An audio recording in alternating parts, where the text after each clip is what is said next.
नमस्कार, स्वागत है हमारे छत्तीसगढ़ के हमारे इस खास बुलेटिन में। मैं हूं आपके साथ दिव्या सिंह। बुलेटिन की शुरुआत इस वक्त की बड़ी खबर के साथ करते हैं। इस वक्त की बड़ी खबर गरियाबंद से सामने आ रही है, जहां जिला मुख्यालय से बड़ी खबर सामने आ रही है। पति पत्नी ने की रॉड मारकर पति ने पत्नी की रॉड मारकर हत्या। नशे की हालत में पत्नी की हत्या और हत्या के बाद आरोपी ने खुद को किया सरेंडर। थाना पहुंचकर आरोपी ने किया सरेंडर। इस वक्त की बड़ी खबर आपके टीवी स्क्रीन पर है, जहां नशे की हालत में पति ने अपनी पत्नी की हत्या कर दी है और पत्नी की हत्या करने के बाद वो खुद को सरेंडर भी कर दिया है। रॉड मारकर पत्नी की हत्या पति ने कर दी है। नशे की हालत में घटना को अंजाम दिया है और हत्या करने के बाद आरोपी खुद को सरेंडर कर दिया है। इस वक्त की बड़ी और अहम खबर आपकी टीवी स्क्रीन पर गरियाबंद से है, जहां जिला मुख्यालय से इस वक्त की बड़ी खबर सामने आ रही है। तस्वीरें देख सकते हैं, गरियाबंद की ये तस्वीर आपको दिखा रहे हैं, जहां पर एक पति ने नशे की हालत में अपनी पत्नी की हत्या कर दी है। रॉड मारकर अपनी पत्नी की हत्या कर दी है। उसके बाद थाना पहुंचकर खुद को सरेंडर भी कर दिया है।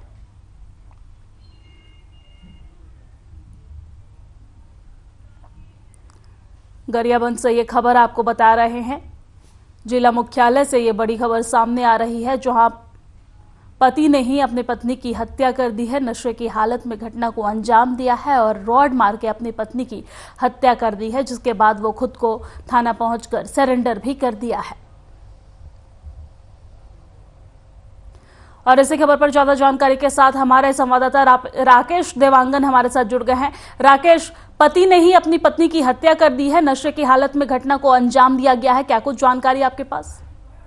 जी मैम, ये मामला जो है पूरा जिला मुख्यालय गरियाबंद से 2 किलोमीटर दूर मंजरकटा का है, जहाँ पे दोनों पति पत्नी शिक्षक थे। 2 दिन पूर्व जो है छुट्टी पे आया हुआ था, शीतकालीन छुट्टी पे। तो पत्नी ने अपने पति को शराब पीने से मना किया गया, जिसके विरोध करते हुए पति ने अपनी पत्नी को राड से मारकर हत्या कर दिया गया है। ठीक है, इसके बाद पुलिस क्या कुछ कार्रवाई कर रही है राकेश? जी, ये पोस्टमार्टम के लिए शव को भेज दिया गया मैम। अब पूरी मामला जो है पोस्टमार्टम के बाद ही हो पाएगा। क्या इनके कोई बच्चे भी हैं? ये 10 वर्ष का बच्चा है मैम इनका जो है। ठीक है, शुक्रिया तमाम जानकारी साझा करने के लिए। हम आगे भी आपसे अपडेट्स लेते रहेंगे।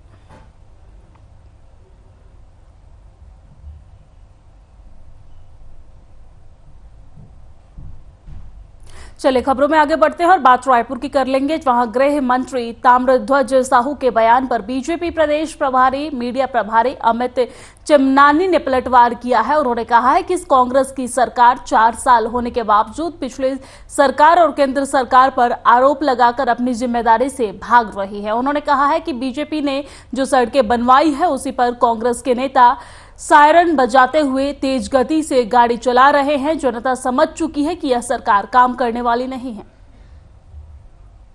रायपुर से एक खबर आपको बता रहे हैं, जहां गृह मंत्री ताम्रध्वज ने बड़ा बयान दिया है और अमित ने इस पर पलटवार किया है और कहा है कि प्रदेश की सरकार अपनी जिम्मेदारी से भाग रही है। गृह मंत्री के बयान पर सियासत जो है वो लगातार जारी है और उन्होंने ये बयान देते हुए कहा है कि बीजेपी के द्वारा बनाई सड़क पे कांग्रेस जो है वो सायरन बजाते हुए तेज रफ्तार से चल रही है। इस सरकार को 4 वर्ष पूर्ण हो गए, उसके बाद भी वो पिछली सरकार और केंद्र सरकार पर आरोप लगाकर अपनी असफलता को छुपाने का प्रयास करे, तो जनता इस बात को समझ चुकी है कि ये सरकार काम करने वाली सरकार नहीं, अपनी जिम्मेदारी से भागने वाली सरकार है। भाजपा ने सड़कें कितनी बनाई हैं सबको पता है। जो सड़कें भाजपा ने बनाई उसी पे ही कांग्रेस के नेताओं की गाड़ियां सायरन के साथ चल रही हैं, तेज गति से चल रही हैं। पुल पुलिया का निर्माण भाजपा ने किया, हाईवे का निर्माण भाजपा ने करवाया, ब्रिजेस बनाए। जिस सरकार को 4 वर्ष और केंद्र सरकार ने शनिवार को संसद में कहा है कि भारत और श्रीलंका के बीच राम सेतु होने के पुख्ता सबूत नहीं है। दरअसल भाजपा सांसद कार्तिकेय शर्मा ने राज्यसभा में राम सेतु से संबंधित एक सवाल पूछा था, जिसके जवाब में केंद्रीय मंत्री जितेंद्र सिंह ने यह बात कही है और उसके बाद ट्विटर पर कांग्रेस और बीजेपी के नेताओं के बीच वाकयुद्ध शुरू हो गया है। वहीं प्रदेश कांग्रेस संचार विभाग के अध्यक्ष सुशील आनंद शुक्ला ने पत्रकारों से चर्चा करते हुए कहा है कि केंद्रीय मंत्री जितेंद्र सिंह ने संसद में कार्तिकेय शर्मा के एक प्रश्न के जवाब में भगवान श्री राम सेतु के अस्तित्व को नकार दिया है। सुशील आनंद ने कहा है कि मंत्री जितेंद्र सिंह का संसद में दिया बयान भाजपा का असली चरित्र है, जिस भाजपा ने भगवान श्री राम के नाम पर अपनी राजनीति को चमकाया है। भगवान श्री राम के नाम पर 2 सीट से पूर्ण बहुमत की सरकार केंद्र में है और अन्य राज्यों में बनाई है। आज वही भाजपा श्री राम सेतु के अस्तित्व को नकार रही है। भाजपा का ये कृत्य निंदनीय है। श्री राम सेतु के सवाल पर भाजपा ने कांग्रेस को झूठा बदनाम किया है।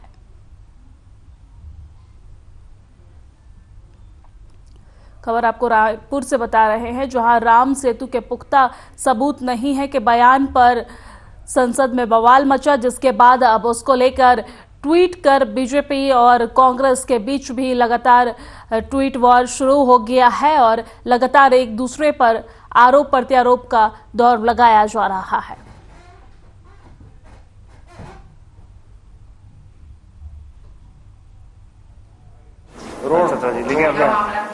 मित्रों, ये बड़ा दुर्भाग्यजनक है कि आज भारतीय जनता पार्टी के केंद्रीय मंत्री जितेंद्र सिंह ने एक सवाल के जवाब में, सवाल भी भारतीय जनता पार्टी के सांसद कार्तिकेय शर्मा ने किया था, इस चीज को कहा है कि भगवान राम सेतु काल्पनिक है। यह भारतीय जनता पार्टी का असली चरित्र है। जो भारतीय जनता पार्टी भगवान राम के नाम पे राजनीति करके 2 सीट से पूर्ण बहुमत की सरकार तक पहुंची, जिस भारतीय जनता पार्टी ने श्री भगवान राम के नाम पे अपनी राजनीति को चमकाया और सरपंच और सचिव के द्वारा 11 सांडों को गौठान में रखकर रातों रात अवैध परिवहन करवाने का मामला सामने आया है। आपको बता दें कि पूरा मामला बेमेतरा विधानसभा क्षेत्र के सांकड़ा गांव का है, जहां उप सरपंच और पंच ने बताया है कि बीते 11वें महीने में रात को 11 बजे गांव भर से एकत्र किए 11 सांडों को वाहन में भरकर सरपंच और सचिव के द्वारा कहीं भिजवा दिया गया है।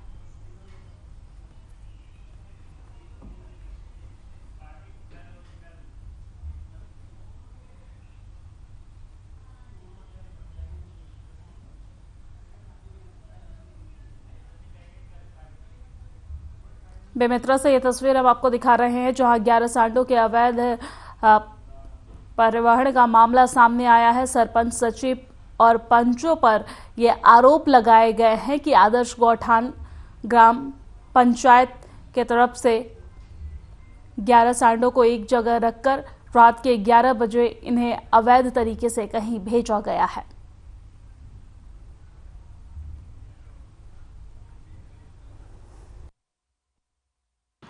पिछले कुछ दिनों से हमारे ग्राम समिति में और ग्राम पंचायत द्वारा कृषि से संबंधित काम के लिए जो फसल की जो चराई हो रही थी, उसको रोकने के लिए गांव पूरा किसानों द्वारा ये फैसला लिया गया कि हमारे गांव में जो सांड है, जो चरी कर रहे हैं, है ना, उसको हम लोग कांजी हाउस में रखें।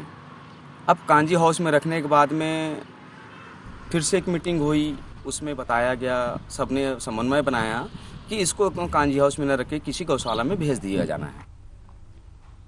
और खबरों में आगे बढ़ते हुए रुक कर लेते हैं बड़ी खबर का। इस वक्त की बड़ी खबर महासमुंद से सामने आ रही है, जहां सरायपाली पदमपुर मार्ग पर एक बड़ा सड़क हादसा हुआ है। बाइक सवार 2 युवकों की इसमें मौत हो गई है। बीते रात 11 बजे घटना हुआ है और घटना की जांच में पुलिस जुट चुकी है। सरायपाली थाना क्षेत्र की घटना में दोनों मृत युवक ग्राम गोर्रा के निवासी बताए जा रहे हैं। महासमुंद से इस वक्त की बड़ी और अहम खबर, जहां सरायपाली में सड़क हादसा हो गया है। बाइक सवार 2 युवक की इसमें मौत भी हो गई है। बीती रात 11 बजे की पूरी घटना बताई जा रही है और अब इस घटने के जांच में पुलिस जुट चुकी है। बड़ी और अहम खबर महासमुंद से आपकी टीवी स्क्रीन पर है, जहां सरायपाली में एक सड़क हादसा हो गया है, जिसमें 2 युवक की मौके पर ही मौत हो गई है। पुलिस इस पूरे मामले की छानबीन में जुट गई है, पूरे मामले की जांच कर रही है। सरायपाली पदमपुर मार्ग पर बड़ा सड़क हादसा हुआ है, जहां सड़क हादसे में बाइक सवार 2 युवकों की मौत भी हो गई है। बीती रात 11 बजे की ये घटना बताई जा रही है। पुलिस इस पूरे घटना के बाद जांच पड़ताल कर रही है।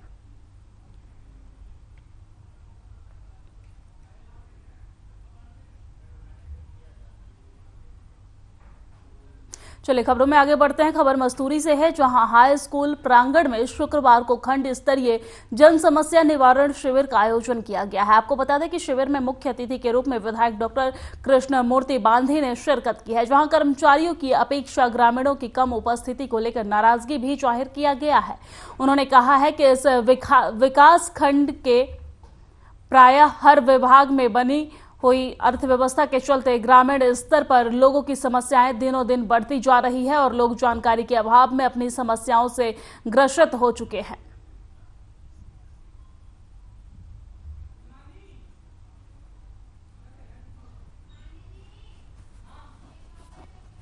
आज देखिए मस्तूरी ग्राम में एक विकासखंड स्तरीय जन समस्या निवारण शिविर जो कि माननीय कलेक्टर महोदय के निर्देशानुसार पूरे जिले में आयोजित कराई जाती है, उसी आदेश के क्रम में आज मस्तूरी ग्राम पंचायत में ये हमारा विकासखंड स्तरीय जन समस्या निवारण आयोजित किया गया, शिविर आयोजित किया गया। आज के शिविर में काफी उपलब्धिपूर्ण रहा। आज राजस्व विभाग के द्वारा राजस्व विभाग के संबंध में बात करें, विभिन्न विभागों के आवेदन भी आए हैं। राजस्व विभाग के संबंध में बात करें, राजस्व विभाग के द्वारा आज यहाँ 20 लाख रुपए की आर्थिक राहत राशि विभिन्न जो विपत्तिग्रस्त परिवार थे उनको कराई थी, उनको प्रदान की गई है। 20 लाख रुपए के चेक्स प्रदान किए गए। ये एक जागरूकता का है। हम अपनी समस्याओं को हम प्रशासन तक जानकारी के तौर पे देंगे तो आएंगे।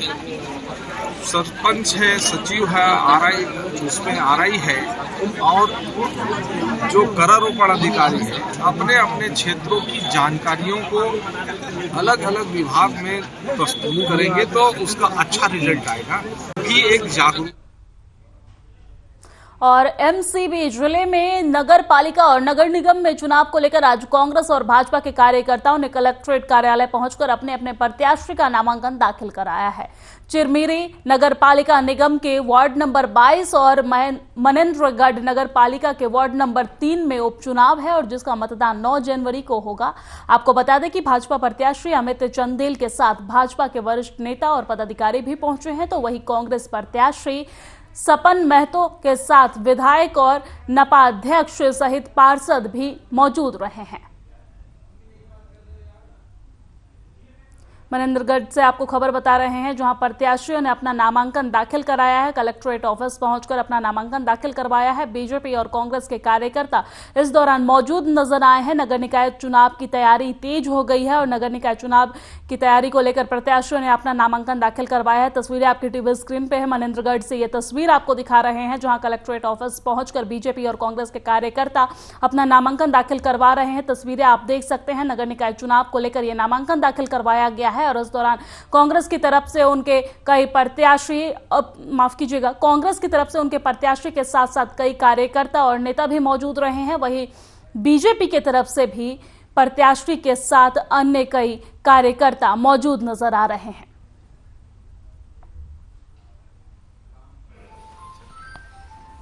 आज हम अपने प्रत्याशी, कांग्रेस के अधिकृत प्रत्याशी सपन महतो जी के साथ यहाँ पर नामांकन दाखिल करने आए थे और निश्चित है कि जिस तरह से माननीय यशस्वी मुख्यमंत्री भूपेश बघेल जी ने नगरीय निकायों के लिए काम किया है और जिस तरह से प्रगति लोगों को दिखी है, मनेन्द्रगढ़ को अगर देखें तो जिला बनाने की बात हो, यहाँ के नगर विकास की बात हो, तो इस बार मुझे ऐसा लगता है कि जो भारतीय जनता पार्टी जो उपचुनाव में उतर रही है, कहीं उनके प्रत्याशी की जमानत ना जाए। कांग्रेसियों के अंतर्कलह और कांग्रेसी गुटबाजी का परिणाम है। अभी भी कांग्रेस परिवारवाद से बाहर नहीं निकल पा रही है और इसलिए जनता पर अनायास थोपा गया यह उपचुनाव जनता समझ रही इस बात को। वार्ड के निवासी, वार्ड के जागरूक मतदाता इसका भरपूर जवाब देंगे कांग्रेस को।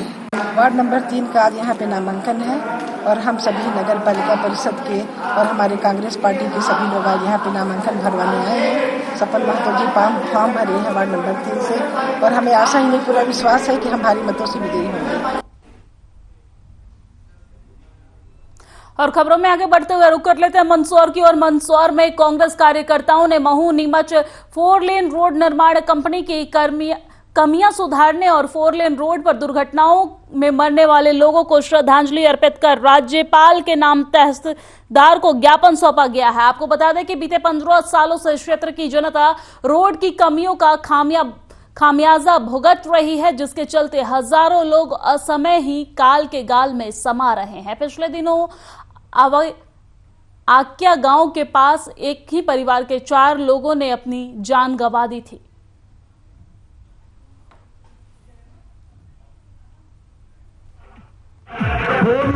देखिए, आए दिन जिस प्रकार से सड़क दुर्घटनाएं हो रही है और उसमें असामयिक ये हमारे जो युवा साथी हैं, ग्रामीण जन हैं, मौत के काल के ग्रास में वो समाहित हो रहे हैं। और इसमें सारी की सारी जवाबदारी जितनी है वो 4 लेन कंपनी के साथ साथ जो स्थानीय जनप्रतिनिधि है यहाँ पर, चाहे वो यहाँ के स्थानीय विधायक जगदीश देवड़ा जी हो, चाहे यशपाल सिसोदिया जी हो, ये कई बार इस 4 लेन सड़क निर्माण के साथ साथ रोड की देखरेख की समिति में भी है। वो कई बार आते हैं, घूम फिर के चले जाते हैं।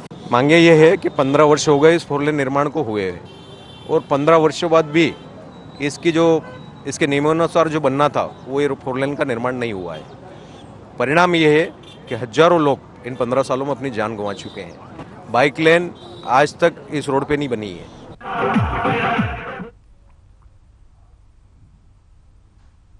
और अब खबर छत्तीसगढ़ से। छत्तीसगढ़ सरकार की ओर से ग्रामीण इलाकों में बेहतरीन आवागमन सुविधा लोगों को मिल सके, इसके लिए पक्की सड़कों का निर्माण कराया जा रहा है। लेकिन निजी टेलीकॉम कंपनियों की ओर से केवल बिछवाने के लिए करोड़ों की लागत से बनी सड़कों को खोदने में कोई कसर नहीं छोड़ी जा रही है। और मामला जिले के अंतिम छोर पर स्थित पंडरी पानी के सामने से आया है, जहां प्रधानमंत्री ग्राम सड़क योजना के तहत हाल ही में निर्मित सड़क को जियो कंपनी की केवल बिछवाने के लिए जेसीबी लगाकर खोदा जा रहा था। जहां एक तरफ इस तरीके के कार्य से सड़क की गुणवत्ता समाप्त हो रही है, वहीं दूसरी ओर विभाग का मुखदर्शक बना होना भी सवाल खड़ा कर रहा है। मामले को लेकर जब जेसीबी चालक से बात करने की कोशिश की गई तब वो कैमरे के सामने कुछ भी नहीं बोल पाया।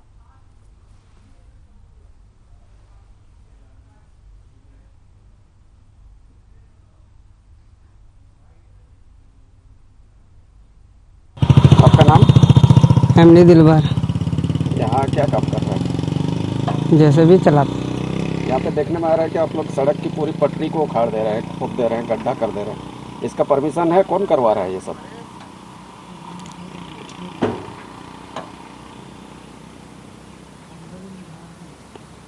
हम क्या बोलेंगे, बोलते दिए जो अभी आ रहे हैं।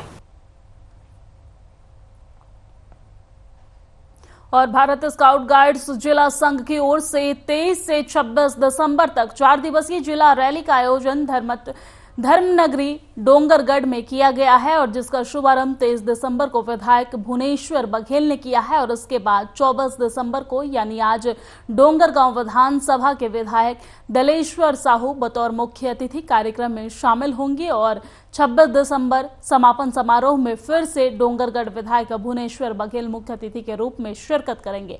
वहीं जिला अंतर व्यवसायी के अध्यक्ष धनेश पाटिल अध्यक्षता करेंगे।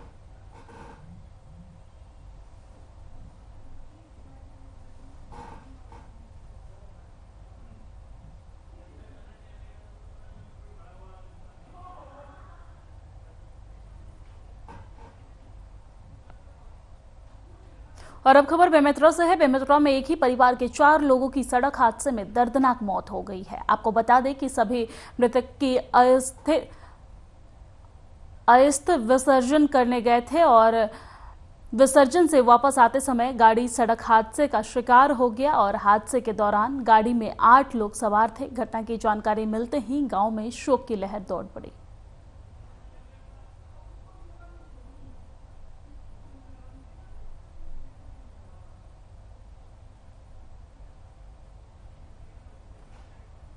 और बलौदाबाजार में BF.7 और कोरोना जैसे महामारी से निपटने के लिए बलौदाबाजार जिला हॉस्पिटल पूरी तरह से तैयार है। वही मुख्य चिकित्सा अधिकारी ने बताया है कि BF.7 अभी नहीं आया है और न ही अभी हमारे छत्तीसगढ़ में भी कोई मरीज पाया गया है। साथ ही कहा है कि अभी तक जांच में पुराने मरीज ही मिल रहे हैं और हमारे पूरे जिला में वैक्सीनेशन बहुत अच्छे से हुआ है। वही वैक्सीनेशन 99.9% हो गया है, जिससे अभी एक भी पूरे जिला में कोरोना मरीज नहीं है।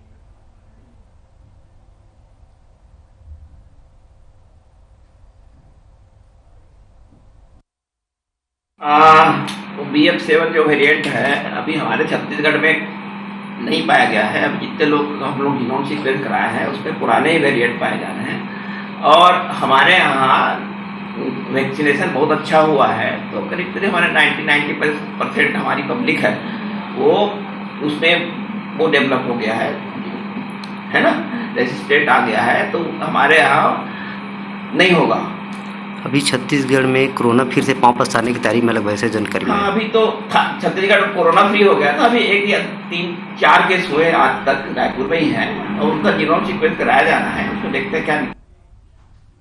और बड़वानी जिला मुख्यालय स्थित कृष्णा स्टेट कॉलोनी की लगभग 70% कॉलोनी काटी जा चुकी है, लेकिन बिजली पानी जैसी मूलभूत सुविधाएं अभी तक नहीं दी गई है, जिससे नाराज निवासियों ने SDM से शिकायत की है। आपको बता दें कि बड़े बड़े लुभावने वादे कर कॉलोनाइजर प्लांट बेच देते हैं और पैसा कमा लेते हैं, लेकिन वहां घर बनाकर रहने वाले लोगों के लिए बिजली पानी जैसे मूलभूत सुविधाओं का कोई इंतजाम नहीं किया जाता है। शिकायतकर्ताओं ने SDM से शिकायत कर कार्रवाई करने की मांग की है, जिससे इलाके में रहने वाले लोगों की परेशानियों का हल हो सके।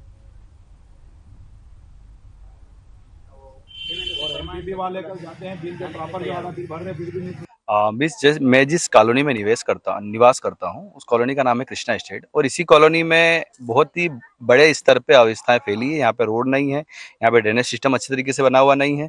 आज बड़वानी SDM और कलेक्टर कार्यालय के संबंध में आप आए? हमारी कॉलोनी के संबंध में आए हैं। क्या समस्या क्या कॉलोनी में? हमारी कॉलोनी में हर समस्या खड़ी है, क्योंकि उसमें ना रोड है, ना बिजली है, ना नल सही ढंग से आ रहा है।